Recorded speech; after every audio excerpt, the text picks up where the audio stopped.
Welcome back to Legislative Lens, People and Policy. I'm State Representative Michelle Badger.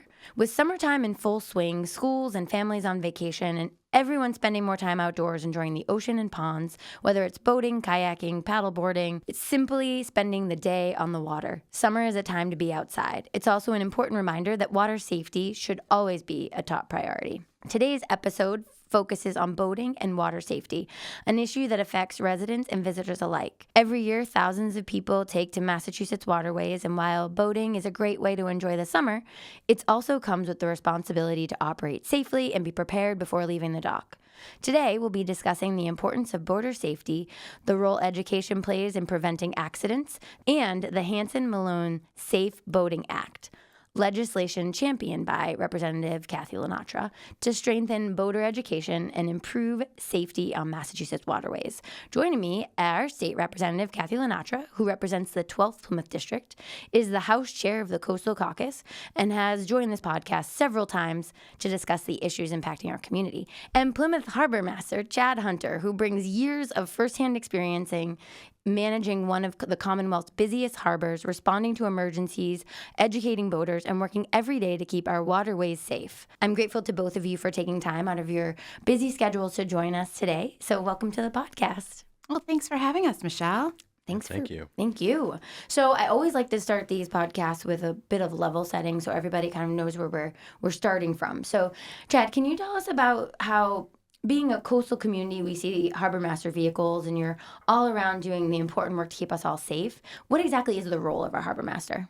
So that's one of the number one questions that we get all the time. Plymouth being, a lot of tourists coming to Plymouth, and Harbormasters are very unique to like kind of the Northeast and the West Coast. So we get that question quite a bit, and it's hard to kind of wrap it up in only a few minutes. But our role is very vast. It's similar to Plymouth, very expansive coastline, many ponds in Plymouth. So kind of just to touch on the highlights of being a Harbormaster, we're obviously first responders on the ocean and ponds, along with Plymouth Police Department and the Fire Department.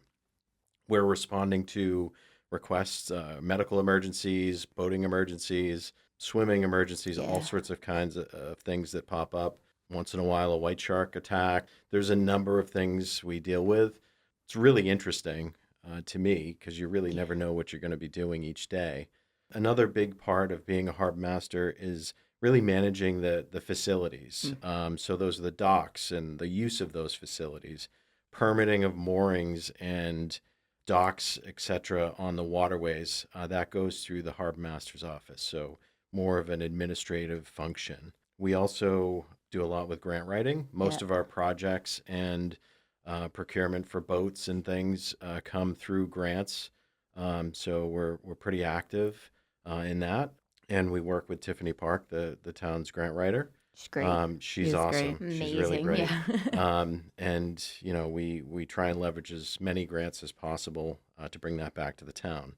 Then there's marine projects. So we typically will be doing projects like dredging, building piers, maintaining piers. We actually have a project ongoing right now on Town Wharf, really to rehab that pier and make sure that it lasts for another 30, 40 years in partnership with the Seaport Council. And then really the topic of this is boating safety. Yeah. So at the end of the day, people are, whether they're commercial boaters or recreational boaters, we want to make sure that they get home safely at the end of the day. That is really our primary mission, and it's especially important during the boating season, which we're kind of in the middle of now. Yeah. And, that really is about awareness, making sure people are aware, and then the sort of law enforcement role, whether it's warnings, citations, sort of beyond that. But that is a big part in trying to summarize what a Harbormaster does. It's so no 2 days are 2 days are exactly the same at all. Like every day is different. And you're always out there. So we're so grateful to have you doing so much for our community. So we also A big part of this podcast is going to be talking about legislation and pieces like that. But I'm wondering if you can kind of tell us a little bit about the legislative process. We've done this podcast for a while, and we've talked about committees, and we've talked about how they're bill when we file bills and all of that. But how does a bill make its way? Because it is a little different than Schoolhouse Rock shares. Oh gosh, when you say Schoolhouse Rock, it plays in Right, my yes. head for days. So yes, we'll take the voter safety bill. We'll use that as an example. It was brought to the state representative that held the seat before me, Tom Coulter, and it's a tragic story, honestly. So it was a young man from Kingston who was a call firefighter, and he went out with his friend in the middle of the night on a boat, and the boat either took on water or capsized or something to that nature, and they swam out to a buoy, one survived, and one did not. And the bill originally was named after him. This idea was brought to Representative Coulter at the time from the David Hanson's dad, and they worked on it and came up with language and filed it. And when that originally was filed, it goes to a committee. After you do the filing process, it goes to a committee. At that committee, you hear from constituents or organizations, whether they're in support of the bill, whether they're against the bill. And then after that, the committee decides if that's a bill that's worthy of moving forward, or if it needs more work to it, or it ought not to pass. It goes to study where you really need to study it and add some language or take out some language, or it moves forward, should pass. Once the committee votes on that and they vote that it should pass, it would go to either, depending on where it is, it's going to go, if it has money attached to it, it's going to go to the House Ways and Means. If it does not, it goes to third reading. From there, it goes through legal, all the I's are dotted, all the T's are done. It takes a lot of advocate. It sounds like it's a quick process, but Michelle, you've learned in this first term that it is not a quick process. Nope. It takes a lot of advocating to that committee chair, from either the state rep, whoever sponsored it, whoever is in support of that, to get it to the floor. And once it gets to the floor, it's voted on. But as in this bill, that process took, it was first filed, in 2013. That bill was first filed in 2013. Yeah. So I was voted in 2018 and inherited this bill and became very close to the family and very close to a Harbormaster in Weymouth, Paul Malone, who was a big advocate for this legislation.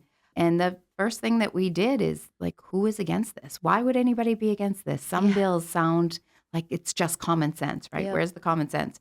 And it happened to be Mass Marine Trades that had an issue with this.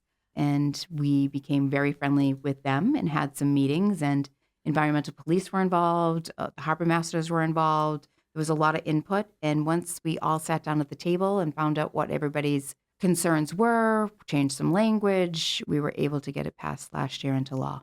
Yay. But it's not, I think that's the thing that we've been trying to talk about on this podcast with so many different things, the amount of time it can take and the reason behind it. It's not just, someone didn't like the bill or it wasn't good, or there's always what's the issue behind it? How can you make it better and stronger, right? That's what I've learned. Better and stronger, and get people on your side. It's finding out who is against it. Yeah. Right. And in developing a relationship, it's all about relationships, right? Yep. Coming to consensus. Okay, you have to compromise, because we all know that this is an important bill. Yeah. We all know that other states have done it, and we're supposed to be the beacon here in the Commonwealth and be the first at everything, and we weren't the first at this. But, when you come to compromise and you come to consensus and bring all parties to the table and develop relationships, that's when things seem to get done. Yeah. I mean, it just makes sense. So what was the relationship, I guess, with the harbor masters here in Plymouth and the Hanson-Milone Act as we were going through the process? David Hanson actually lost his life in Plymouth. I was actually on that call that night. Went out for a distress call off Gurnet Point that the Coast Guard had overheard on Channel 16. They did have a fix on their position, which was about a mile east of Gurnet.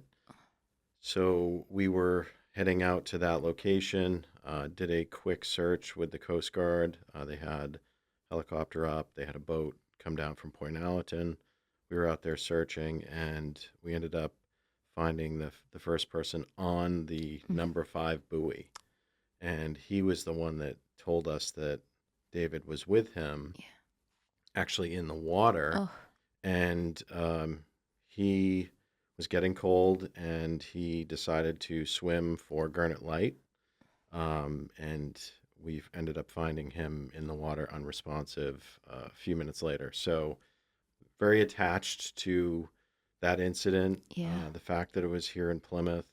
And then, later adding Paul Malone, Paul was like family to me, a mentor. Paul and I used to go to the State House pretty much all the time, fighting for different bills through the Mass Harbormaster Association. So I kind of grew up with Paul leading the way, and he was an awesome person, first of all, a great harbormaster. Yeah. He would do anything he could for anybody, and a huge boating safety advocate. Yeah. He would teach courses. I swear he would do 3 times as many courses as any other harbormaster, and he loved doing them. Yeah. And anytime I needed any of the boating safety materials, you'd go into his office, and he almost didn't have a place to sit. It was like his chair, and then it was just so true. all of this boating safety material stacked around him. So he always had, extra books and pamphlets. So if you ever needed anything, you'd go to him. And unfortunately, he got sick and passed, and that's when his name was added to the bill, which I Yeah. thought was really appropriate. It was really It's a important too. legacy.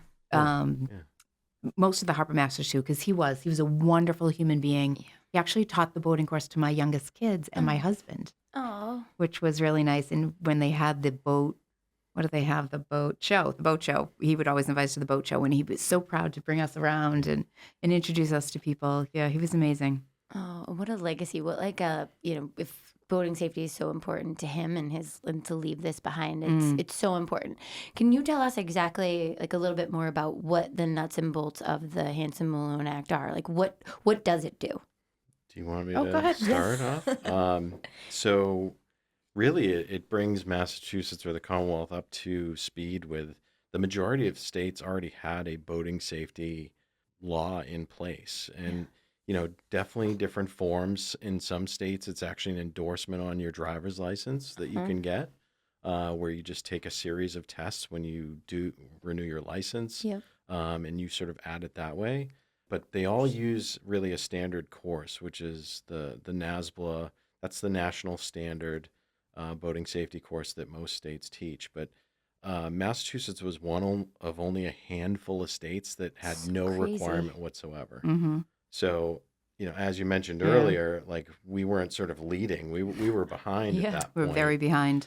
So it really brings us up to the level of the majority of states. And, I think when as harbormasters, when we, stop and talk to somebody and say, well, you have to have this equipment, or, you can't operate your boat in this way, most of them didn't know. Yeah.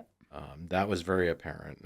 We definitely, during our boat stops, you start from sort of an educational approach to most, because there was zero requirement. If you had the money to buy a boat, Mm-hmm. you would go buy the boat and you could put it in, and it didn't matter whether that boat was 16 feet or 50 feet. That's crazy. Right. Honestly, like you Right. can't drive a car. Just go pick up a car. And Right. Just go on And, the a, road. and a car has It's the same brakes. thing. I Yeah, would say yeah, that so every time true. I would testify. I'm like, and a car has brakes.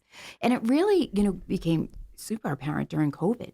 It was one of Yes. those things that you could do. We couldn't do much and we couldn't be out in public, but you could purchase a boat Yep. and be with your family out in a boat. So if you had some money, like Chad said, and that we were seeing so many things. My parents always had a boat, so I was brought up on a boat. I took a class very early. My father was in the Navy. I mean, the way I was taught, I remember to get through a storm was to go through Hull Gut. Did I tell you the story? to go through Hull Gut during a storm. And I just remember like white knuckled. I was probably 13 years old, and my father smoking at the time in the back, like just, during the wind whipping. And I know he was probably nervous, but he was trying to pretend he was calm.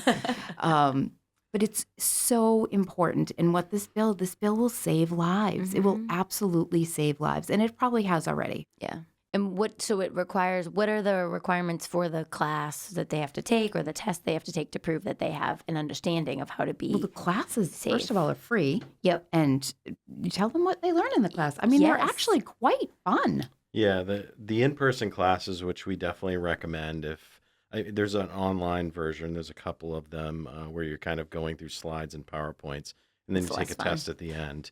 But we've been teaching the class for, we would deliver at least 2 a year. With this new requirement, we added some classes to make sure everybody that needed a class would get through. But we sort of add to, there's a PowerPoint that we go through that kind of follow along with the materials.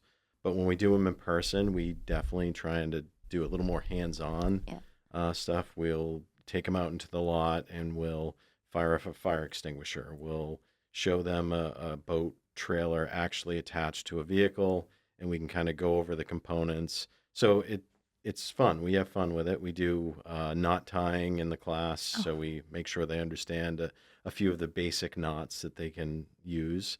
We'll do flare demos, so we'll actually shoot off some flares because people don't typically see them. Yeah. So to sort of understand not only how to use them, but also see maybe what a rescuer might see if they launch a flare or light a handheld. So that's very helpful. So that's really, I always push people towards the in-person if they want to learn, Yeah. not just kind of check that box. And, we deliver them in Plymouth, but they're delivered all throughout the state, whether it's environmental police or other harbor masters. They're pretty readily available, and they're absolutely free. So you just have to show up. We've tried different formats, but ultimately you end up with about 12 hours of classroom, and then you take a test at the end. Now, what do you think the percentage of people who had taken the boater safety? I can't imagine. I mean, I'm not really. I spent 10 and a half years at Mass Maritime working in their development office, but I'm not a big boat person. I had a canoe growing up, and that's about like the depth of my boating knowledge before going to working at Mass Maritime. So I can't imagine getting in one of those boats and, having been in friends' boats and just thinking I could just go out and figure it out and just do it on my own. It's frightening. Kind of wild. When you're on land on a boat and say it's a 26-foot boat, I'm just going to use that as an example. When you're on land on that boat, it seems like it's a pretty big boat, right? You feel like you're safe. I'm in a pretty big boat. Yeah. When you get out in the out middle of the ocean, not in the middle, But yeah. you're just like, Far away. you're a dinghy. It's quite frightening. So people that have never been out on a boat that are purchasing boats and going out, I think it's great. It's a great family event, but just know what you're doing. You want to be Yeah. safe. So it's very important. I think it's going well. And I think what Chad said too, hands-on is so much better. But they do have that option. If you've been a boater your entire life and you do know what's going on, you can just go right to the test. Yeah, which makes it easier. And I'm sure you get a lot of people who are just going to go right to the test, considering, how long they've been doing it. Why was it? I know we've talked about how some people had pushback to the boater safety and having the classes, and they didn't want to have them. What was the major pushback for the bill? Because I guess I don't understand, for me, and for the listeners, like why people would have a problem with boater safety, why they would have a problem with someone understanding that they need to have like a flare and I don't know what, like. I don't think there was pushback on the safety issue. Okay. I think everyone agreed. Well, I do know that everybody agreed that this is an important thing, that you should be educated before you pilot a boat. It was when you get into types of things like that, I hate to say it, but it's egos, right? It's egos from different entities, right? And we've always done it this way, right? Yes. What about, the population that's older that has been like my father in the Navy? He's like, I think this is really important, but why would I have to take a test? You don't. Your grandfather didn't. Yeah. But I think that the pushback was a lot of getting, like I said before, you have to get everybody in the room and develop those relationships and do it for the greater good. Yep. Right? And come to consensus. And some people have to give and some people don't. And this line maybe will stay in the bill and this line maybe will go out. But I know that the safety issue, everybody agreed on. Yeah. Perfect. No. So generally, when you're like as a harbor master out there in the world, what are the most common mistakes you see boaters make? I think, people who are out there who maybe, before hadn't taken the test or maybe still don't know they have to take the test, and then you pull up alongside them and inform them. Yeah, so some of the most common mistakes that we see, There's a lot with local knowledge and tides. We'll see groundings. That's a pretty frequent occurrence. And a lot of that has to do with local knowledge. So understanding where you can and can't go. Mm-hmm. And then understanding in Plymouth, we have a 10-foot tide. So places that you could go at high tide, you cannot go at low. So understanding the tides and where we are in that tidal range at any given time is quite important. So we see that quite a bit. Um, I would say speed and no wake restrictions. So whether that's a no wake zone is essentially 6 miles per hour or less.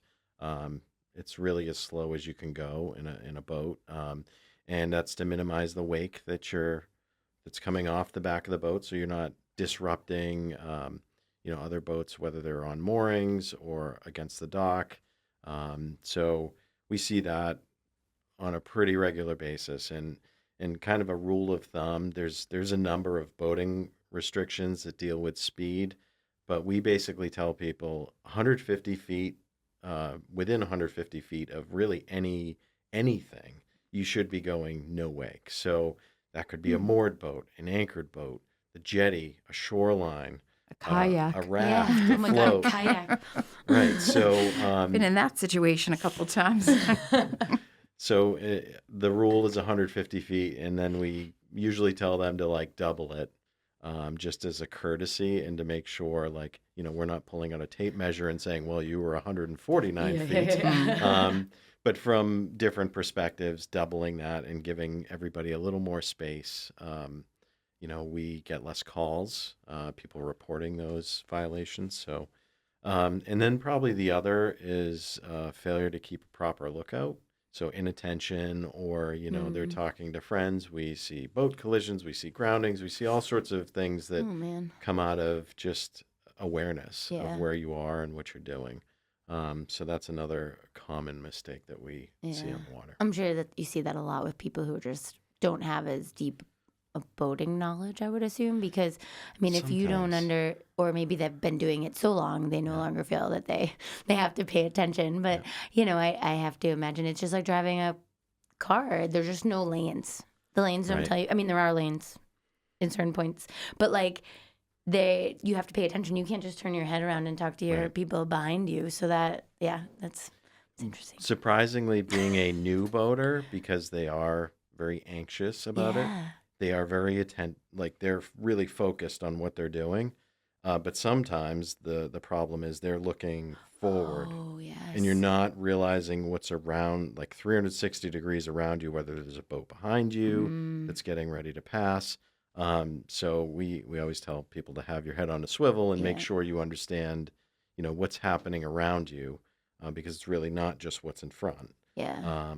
So yeah, but seasoned boaters, they feel a little more comfortable, and maybe they're not watching, they're talking to friends while they're moving along, and that can be a problem too.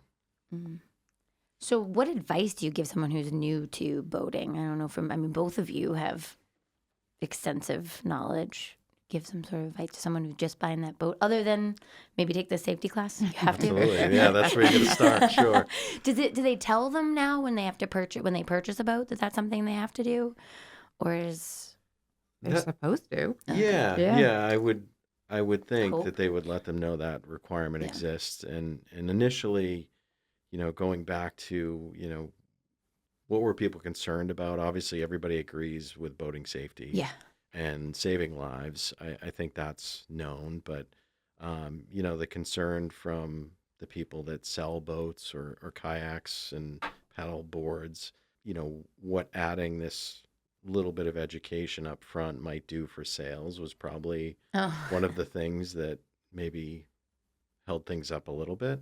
Maybe they'll Um, buy some more things that they're supposed to have on their boat. Right, right. But so the course, obviously, that's a great start. I would definitely encourage people, if they really want to learn, to try and take a boating safety course, an in-person boating safety course in the location that you are going to be boating. Smart. So whether you're from Plymouth, you live in Plymouth, or you are in Carver or Kingston, but you're going to be boating in Plymouth, take the course in Plymouth, because we will typically tailor the course to sort of what's out in front of our office. Makes sense.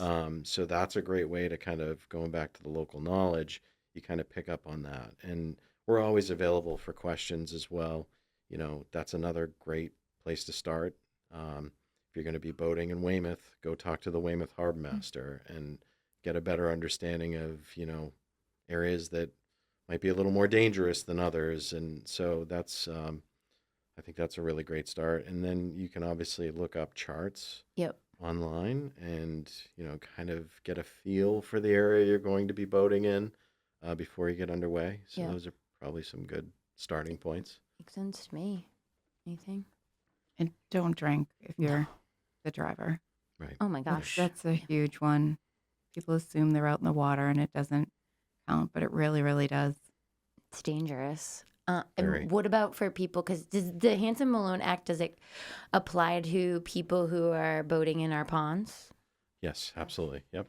Just want to make sure people heard that. I know I was at a 4th of July celebration on a certain pond that will be not named, and there was a lot.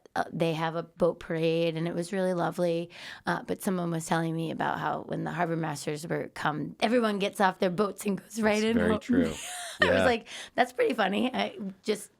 They know, they see you coming, and everybody goes home. I'm gonna guess you were probably at White Island Pond, and when we show up to some of these ponds, when our boat is out there, everybody retreats, and there's nothing happening on the pond, and we share, we have a number of ponds that we have to patrol, so if there's nothing going on at that time, we're like, well, maybe we're better off going to a different pond. Yeah. And sure enough, when we leave, everybody comes back up. They all come out. Yeah. They wait for you to leave. I thought that was really funny. I was like, oh, I didn't know that. And I've been going to Sad Pond for a very long time and visiting my friends there. But had been talking about this. I told her about the podcast and what we were going to be talking about and how important water safety is and boater safety and all of that. So, what should parents know about taking young children? I think that's an important piece too for young children who are on a boat or younger people who want to drive a boat, that kind. So, as a parent, I think there's a couple of things. Obviously, if you have a child that's under 12, they have to wear a life jacket at all times when underway. So, if they're in the cabin, like inside the boat, they don't have to wear it. Or if they're at the dock, they don't have to wear it. But really, I think that's, we promote everybody wearing a life jacket at all times, because I always, during these boating safety courses, I'm like, I've known of a bunch of people that have fallen in the water, and I always ask, what happened, and they were like, I don't know, one minute I was on the boat and the other minute I'm just in the water. So Yeah. nobody sees that coming. Yeah. And really the only way to have the life jacket is you're wearing it at that point. It doesn't do any good if it's stored in the bow of the boat or in the console. Really, we promote wearing life jackets. So, yes, if you have a child under 12 years old, they're going to be wearing a life jacket. Yep. Get one that's comfortable. We see... nice little ones. They've Those come are a lovely. long way. Yeah. Absolutely. Yes, life They're jackets not have those come a long giant, way. they don't have to Orange. be the giant orange things. Yeah, that will definitely ruin a kid's day Yes. if they have to wear the Yeah. giant orange life jacket. They definitely have ones that are more comfortable, Yeah. and I guess you want to set that tone early on. So if they're wearing their life jacket all the time, hopefully once they turn 13, they're still wearing their life jacket, and that'll continue through their Yeah. lifetime, because it will save their life. Yeah. The other thing that we see quite a bit, and it's typically like a light bulb moment when we talk to boaters, are kids riding on the bow of a boat, which Ooh. if there's a bow rail, it's actually legal for Yeah. them to do that, but we'll see them, at speed with kids up on the bow, and in some cases, legs hanging over the side of the boat, and they have a rail and they're holding on, but one slip, one hit of a wake that the kid can slide right under the rail, Yep. and the boat's going 20, 30 miles an hour. You can't stop the boat. Yep. So that kid is going under the Under boat and possibly a propeller strike. Ugh. So when we stop boats for that reason and we let them know, it's like light bulb moment. They just weren't thinking about that. Yeah. So that's probably another thing for kids that we see. It's fun to be up on the bow, but Yeah. really not safe. Yeah, and like I think that one thing that life trackers, I was watching Good Morning America or one of those morning shows not that long ago, and they did a whole episode of even if, or a whole segment, sorry, that even if you are a good swimmer and you swim in a pool and you're really good, and or you swim in a pond or you swim in the ocean, wherever you swim, open water swimming is so much different. So if you're trying to, if something happens on a boat, I think they simulated someone falling off like a jet ski or something like that and having to get back to shore. And you're not necessarily going to be able to make it. It's so much. They had people who swim every day who couldn't make it back to shore. Right. So it's just Everything's further than it looks. Yes, and it's so much work to swim in the ocean. You know, our water doesn't get warm that Right. quickly either. You know, depending how far out you are, it can be really cold, and hypothermia could set in. It's really frightening. So yeah, life jackets are essential. Yeah. Essential. Creating that culture of safety early on is really important. Just like a throughout. seatbelt. That's right. It's very important. So what do we hope for this legislation, or I should say future legislation, to accomplish? Is there additional safety, when you're out on the water, that you think that is needed as we move forward? So obviously the passing of the Hanson-Milone Boating Safety Act was a huge step forward. And Yep. we're just April 1st, 2026 was really the first date where this started to roll out. Now, if you're born after January 1st, 1989, you're required to have your boating safety certificate or with you to present if you're stopped. But we're still in this awareness cycle. So I think the next, 4 to 5 years, it's making sure everybody's aware of the new law and the new requirement, obviously conducting checks as well.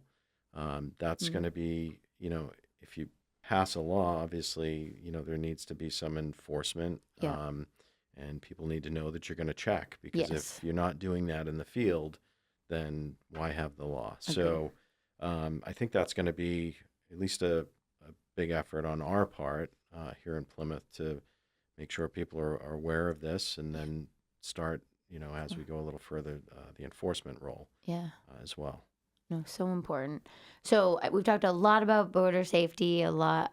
Is there anything like messages you want to leave with our listeners when we're thinking about boater safety, water safety, the whole 9 yards? Wear your life jacket. Absolutely. Very important. Will save your life. Yes. Kathy mentioned don't drink and boat. You have a lot of added stressors when you're on the water. You have sun, dehydration, movement of the boat, and all of that tied in with alcohol consumption can really take its toll. Yeah. And while it is legal to drink when you're boating, Yeah. You are still required to be under 0.08 and not impaired in any actions boating under the influence that are taken on the water attached to your driver's license as well. So we just tell people, Yes. have a designated driver for the boat, Yep. and let everybody else enjoy, but your driver should not be drinking. Yes. And probably another really important piece is check the marine forecast or the weather Oh, prior critical. to going out. We see a lot of people, whether you're into paddle sports and the wind picks up in the afternoon and they can't get back to shore, people getting lost in So the true. fog, pop-up storms, thunderstorms. People have been pretty good. I mean, now that you can pull it right up on your phone, so Yeah. really no excuse, but check the marine forecast or just the general weather before you go boating as well. Ah. And then sunscreen. I'm just going to Yes. mention sunscreen. Sunscreen Is so very, very important because the sun there's really no place to hide from it there too. But And funny it that you say reflects. check the weather. My husband, this is years ago, 8 years ago exactly, he had paddleboard for my birthday, and I couldn't wait. I had my life jacket on. You'd be proud of that. But I brought it out. Kingston. I went to Kingston, the Ardina, put it in. The wind whipped up, I went right across and I couldn't get back. I had to Yeah. call my husband to come all the way around the other part of Kingston to pick me up Oh on my someone's God. private dock. Oh no. So it's very important. Yeah. Yeah. Are there any kind of tips for people who are on kayaks or paddle boards or things that you think that some of those people might not be paying attention to? Because we talk, How so far you much go out on a about paddleboard. because I've then done you have that to come too. back in. Exactly. I've done that many times, more than once. I've done it in a kayak as well. Because you don't know how far you're out. It Yeah. doesn't. It looks closer than it is, and It seems so easy when you're going. In Alaska, we did this like thing, paddle. We not paddleboard. We like kayak to a glacier or whatever, and it was fine, like getting That's there. cool. And then on the way back, we were like, "Are you kidding me?" yeah. And then if the wind's hitting you on the way back, it can be miserable. It's just It like can the be canal miserable. when you have the bike. If you're biking on the Yes. canal, one way is fun, the other way is terrible. So typically, understanding the tides and the wind direction. Yep. And really what you want to plan for is, plan your first leg like into the wind or the tide. So smart. coming back is easy. Yep. That's, that you absolutely need to kind of check that. We see a lot of paddle sports on ponds. Ponds are a great place for that. It's definitely calmer. Yes. Most ponds, if you're even out in the middle, you're not too far from shore. So if the wind is blowing you in one direction and you can't get back to where you came in, you can always Just go walk. across the pond. That's what I did. I went Yep. across. Walk back. But the ocean is a different animal. You got larger boats, you got larger wakes, you got tides, wind. All of those things make it somewhat There's difficult. sharks. Sharks, Yeah. Sharks, all kinds of marine life. Don't wear ankle bracelets if you're paddleboarding because they don't like sparkly things. They'll think you're a seal. Oh, man. That's interesting. I would never even have thought Didn't hear about that. No. I just heard it this morning on Oh. the radio or Oh, God. something. I'm always afraid. I'm not afraid, but like my dog likes to go in the water where the seals like to hang out, and she doesn't go too deep. But I'm always like, oh God, you kind of look like a seal, little black and white thing. Like, no, thank you. No, but no, this was great. So, any other boater things before we transition to couple fun questions? So I had one that you had mentioned about Yes. emergencies Oh yes. and how to summons help, which I think is Yes. very This is important. why That's I very sent some important. questions out before. So if I And just he skip is a over good it. student. Yes, he's very good. He's I got will all of- say. Thank you. and this is something that we do cover in the boating safety course, but I think your question was kind of speaking to like, what do you do if there's an emergency? Yeah. And some of the sort of starting points are have everybody on board put on life jackets. Hopefully, maybe they're wearing them already, Yep. but that's a good start. And it really depends on the emergency. But whether it's fire or your boat's taking on water, you want to get those life jackets on because there is the potential. I mean, you are floating. If that boat sinks, you want to make sure people are wearing life jackets if you have to go into the water. Yeah. You can call 911 or request help on VHF Channel 16. So, Channel 16 on a VHF radio is International Hailing and Distress. So, we monitor Channel 16. Coast Guard monitors Channel 16. If you get out on that radio and you call out a mayday or you say you're in distress, you're going to have people talking to you immediately, trying to figure out these next three things. So understanding or knowing your location is important.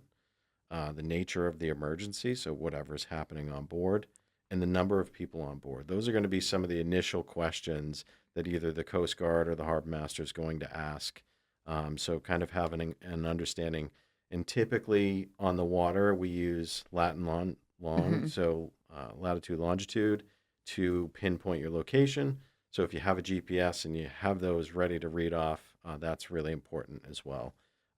You can call 911 as long as you're close enough to shore. So yeah. most of your coastal areas have pretty good coverage. Once you get out into the bay a little ways, sometimes that can be a little patchy. So that's why the Marine VHF is important to have. But if you are close to shore, you can call 911. What's nice about that, it will give the dispatchers your location as well. So if you're in a kayak and you don't have a GPS or anything like that, that's really important because then we can pinpoint your location based off the call. So those all make complete sense. How come the number of people? Is it so you respond with the appropriate number of accountability? So Okay. if your boat sinks and makes we were sense. told that there's 5 people, Yep. we're looking for 5 people. If we only pick out 4, we got You're one in person trouble? missing. Yeah. Who's missing? Okay. Which I guess That makes logical sense. I don't know why I didn't to think add, that. or if the boat does sink, keep people together. So Okay. kind of link together and stay together. And typically when a boat sinks, it doesn't completely disappear. Always stay with the boat. Okay.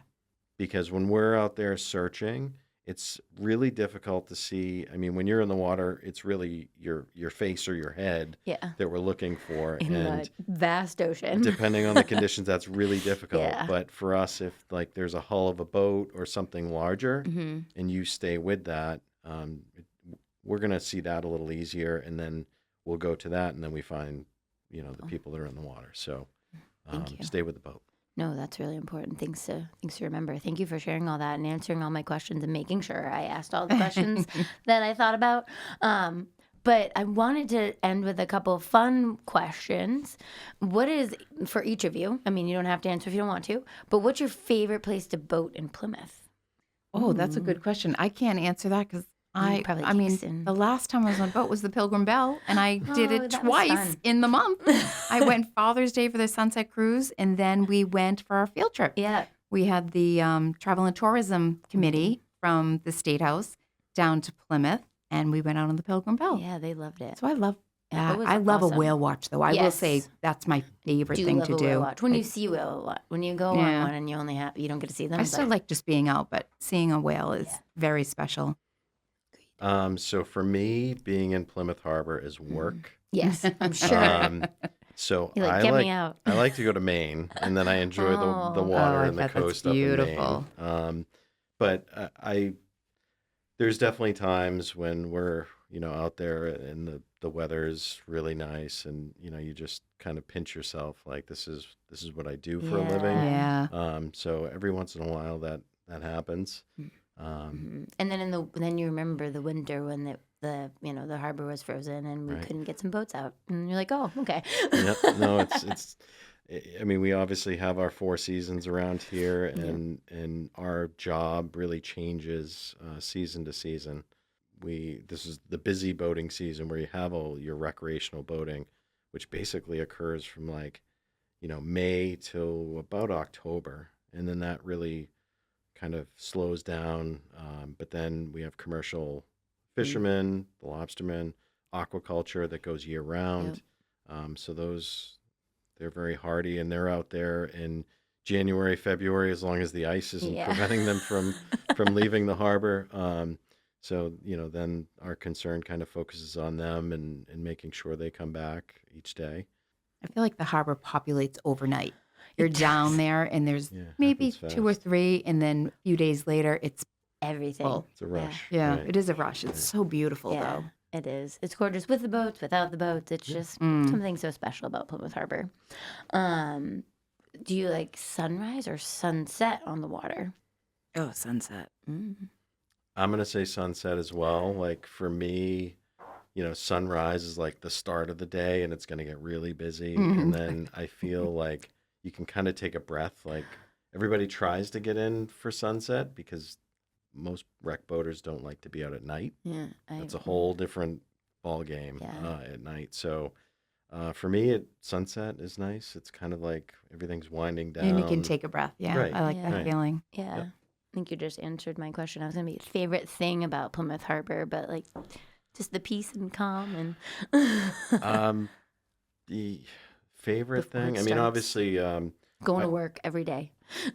I grew up in Plymouth. Yes. I have a lot of family history here, really in the harbor, working on boats. My grandfather was a fisherman. My dad was a sword fisherman turned whale watch boat captain, which is kind of where I grew up. So fun. So That's yeah, fun. it's really neat to be in a line of work, not necessarily a commercial fisherman, but be able to be there as a harbormaster and be out on the boats and really help anybody in need. It's a little a little different occupation, but still being in the harbor. I think that's where my roots are. So that's such really a connection of the water, such a connection to the Yeah. maritime roots of Plymouth, really. Absolutely, yep. That's Yeah, awesome. very cool. So cool. All right. Well, I am so happy that you all took time today. I'm so grateful for your time out of your busy schedules to come and have a conversation about boater safety. Thank you so much for being here. I think, whether you're an experienced boater or heading out into the water for the first time, taking time to really understand and learn the rules, wear your life jacket. We heard a lot about wearing your life jacket, preparing for the conditions, making sure we're looking at, the tides and the weather and all that, and looking out for one another can really save lives. So I really appreciate the focus on education and preparation, and they're the most important tools, right? They're to prevent accidents and to ensure everyone enjoys the beauty of Plymouth and all of our waterways. So thank you to Rep. Kathy LaNatra and Plymouth Harbormaster Chad Hunter for joining me today. It means so much to me that you took time to really discuss this. Thank you so much for your years of dedication to our community as well. So thank you so much for being here. Thank you for having us. Yeah, and I would say thank you to you both for advocating for this boating safety bill after so many years. It's really a major achievement, something I'll never forget, and obviously to the families of Paul Malone and David Right. Hanson, it's remarkable. It was So, a group effort. Couldn't have done it without the harbor master. Right. thank you. And just Yeah. a true legacy for everybody, Yeah, right? it To is. make sure that the next generation, the current generation, we're safer and Yes. no more. Knowledge is power, as corny as that is. No, it's true. But so thank you for coming today, and thank you to everybody for listening to Legislative Lens, People and Policy. I'm State Representative Michelle Badger, proudly serving the 1st Plymouth District. Between episodes, you can stay connected with our work in the State House and here in Plymouth by following us on Instagram, Facebook, TikTok, YouTube, and Blue Sky. You can also reach me directly with questions, ideas, or suggestions for podcasts at michelle.badger@mahouse.gov. Thank you for tuning in to Legislative Lens, People and Policy. I hope you have a fun and safe summer. Have a great day.